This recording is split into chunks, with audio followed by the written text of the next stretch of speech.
Isu tilikulila opedzanga zandisokoneza. Isu tilikulila Nimrod. Oh Baba Nimrod. Baba Noah. Baba Noah.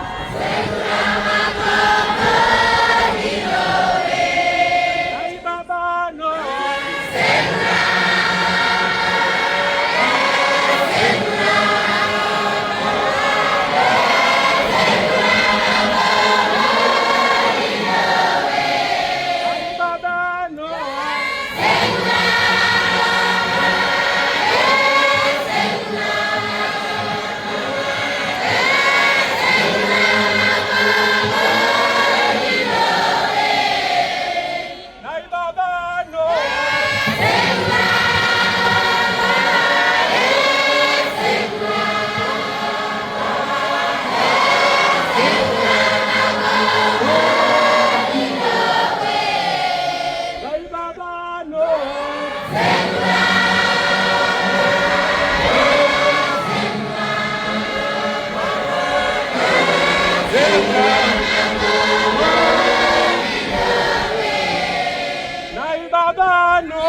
Ukutanga tunopa kutenda kumukuru wemazuva nomutumwa wedu ugere pakati pedu, uyo wakatumwa naMwari kuti atichengete panzira tiende kunzvimbo yatakagadzirirwa naMwari. Ndiye wakataurirwa pano kuti zvanzi mutumwa wedu tinofanira kuti muteerere kwazvo, timuzwe inzwi rake, tisamugumbura, nokuti haangatikanganwiri kutadza kwedu. Tingakoniwa kusvika kunzvimbo yatakagadzirirwa munyarandau yake.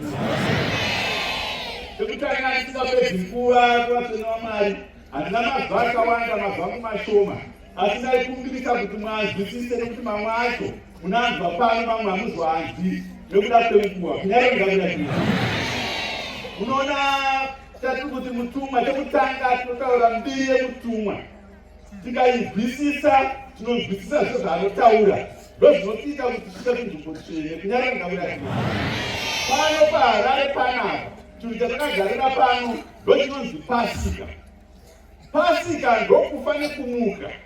Munhu anenge asina kudya Pasika haazokwanisi kuenda kunzvimbo tsvene yatakagadzirirwa kunyara ndakura asi pane mirayiro inofanira kuteedzwa pakudyiwa kwepasika kunyara ndakura pane mazuva anoda kuti nditaure pamusoro peukuru hwemutumwa kunyara ndakura ndokunga manzwa ndichiti ukuru wemazuva chinhu chinokurira zuva sezvese kuti takambotaura nezvacho akati zvakuna munhu akaberekwa nemukadzi unokurira Johani Mubhabhatidzi kunyara ndakura chinhu chinonzi zuva pachirungu anoti chinonzi star kunyara ndakura munoona mutumwa vane star yavainayo panapa kuratidza kuti vane zuva kunyara ndakura zuva iroro ndorinotitungamirira. Munoona vaIsraeri zvanzi pavaifamba nemutumwa waMwari zvanzi masikati kwanga kune shoko yegore, usiku kwanga kune shoko yemoto, ndozvaivatungamirira izvozvo. Mutumwa une simba kunyara ndakura chinhu chinonzi mutumwa kuchirungu anoti angel. Tikanzwisisa izvo zvinoti kuti munhu atigere naye pano ingirozi kunyara ndakura zvinozvesa hazvitinetse. Iyi emblem iripo apa iyi yatiri kuti zuva iyi mukateerera vachenjeri kumabvazuva vachenjeri vavainzi vakanga vari vatatu Kaspa, Amelkai naBherishazha kunyara ndakura vakuenda kwakaberekwa mwanakomana waMwari. Iye inyore dziyo iyi yakagara naye pano ndiyo yakavatungamirira kunyara ndakura yavatungamirira zviro kwazvo yaenda kunovaratidza kwaberekwa mwanakomana waMwari ikasvika ikavaratidza kuti pano ndipo pane mwanakomana waMwari. Kuratidza kuti isusu tikateerera zvemazviro kwazvo mutumwa iyeyi uchanotiratidza pano upenyu husingaperi tese takakwana saizvozvi kunyara ndakura saka mazwi edu arika kuti tinofanira kuti timuteerere timunzwe izwi rake kuti atitanganwire kutadza kwedu azotisvika kunzvimbo yatakagadzirirwa kunyara ndakura pane mutumwa iyeyoyo ndopane mazita matatu ndopamakazwa pani achidaidzwa achinzi Johani katatu kunyara ndakura pana Johani vatatu kuti sendi Joni, sendi Abhero, sendi Noa vese vaidaidzwa pane mutumwa iyeyo watigere naye panapa kunyara ndakura ndosaka muchinzwa ndichitizvo pachitaurwa nekutamba kuti izwi raMwari riri maari ndiye Mwari. Ndofunga kune vese vanongodzidza izwi rokuti Mwari zvinoreva kuti vanhu vanodarika mumwe chete kunyara ndakura ite family name. Pana Mwari Baba, Mwari Mwanakomana, Mwari Mweya Mutsvene. Apa tine Mweya Mutsvene uyu ndotakanzizvo isusu hatifanire kugumbura tenzesekusakambotauzanziso munhu anotuka Mweya Mutsvene kubva panguva yavo neyakadarika neino haaregererwi kunyara ndakura akaikumbira makomborerwa kwazvo vanhu muno muHarare muno makomborerwa nokuti Mwari uri pano zuva ranhasi. Tingangotaurira paplaneti yese yeEarth ziso raMwari kana kuti Mwari wacho ari pano paHarare nhasi kunyara ndakura kana kuti makomborerwa vati pane chinhu wani chandinoda kutaura panzvimbo ine yeHarare. Nzvimbo ine yeHarare inoyi ndinonzi capital city ndimo mune zviro zvese kunyara ndakura mutungamiriri ari munhu wenyika chaiyo anogara muno hanizve kunyara ndakura mbavha chadzo dzine mbiri yekuba dzinogara kuti pai muno mwaranizve kana mahuri anogeza kuti anogara kuti pai. Saka munomu mune chiro chatinoda kuyambirana maHarare kuti munofanira kuchikunda nekuti tezvesa Kristu vachitaura naJohani vakamuti zvaizvo pane vanhu vakakunda zvainaka handizve nezvaitambudza panyika kunyara ndakura nezvainyengedza. Saka pano kutaura kuti zvinonyengedza zvese zvakagara pai zvaikumbirisa kuti vanasikana nevanakomana kundai zviro izvozvo kunyara ndakura nokuti imimi musunatenzisa kuti zvanzi imimi ndimuchabhururuka kutanga mochingamidzana naIshe mudenga kwakuchienda kunyika itsva. Basa richabatwa tenzese Kristu vachiuya navatumwa panorira hwamanda kumuka hakusokuzoitwa nokuda kwemunhu kana kuti ndiro dzinenge dzichigadzira kumuka kwemunhu kunyara ndakura zvanzi basa iro richabatwa nehwamanda. Saka hwamanda painenge ichibata basa iroro nguva ino ndonguva yekuzvigadzirira, nokuti wanyangorira iwewe unofanira kumuka. Kunyari ndakura kana ukatadza kumuka kuratidza kuti kupona hapana. Saka taikumbisa kuti zvigadzire kwazvo, tigeze hana dzedu, tichishandira, tichitenda sezvinotaura mutumwa, kupona hakutinetsi. Kunyari ndakura kana ndoda kuchipedzesa, saka kupedzisa ndichitaura izwi rimwe chete rinotaura kuti kushandira. Kunyari ndakura kana pakushandira paita basa rinofara kwazvo richirongwa ichi. Munoona kushandira zvinhu zvikunzi kufamba nembinga. Vadhanya kumbotaura nekutenda mbinga yedu huru pasi pezuva. Mbinga yedu ndi St. Nini Road. Kunyari ndakura kana kana pasina St. Nini Road hapana mbinga. Kunyepa hivi kunyari ndakura kana saka kumbokwenda kumbopa mbiri pana St. Nini Road ndo pane zviro zvese. Pasina St. Nini Road hapana mbinga, hapana kumuka, hapana kupona. Kunyari ndakura ndoda kutaura padiki diki. Ndofunga anoshandisa panapa mukomana mbotaura kadhanzizvo. Vanakomana nevanasikana vanofanira kuti vashandira. Handizve?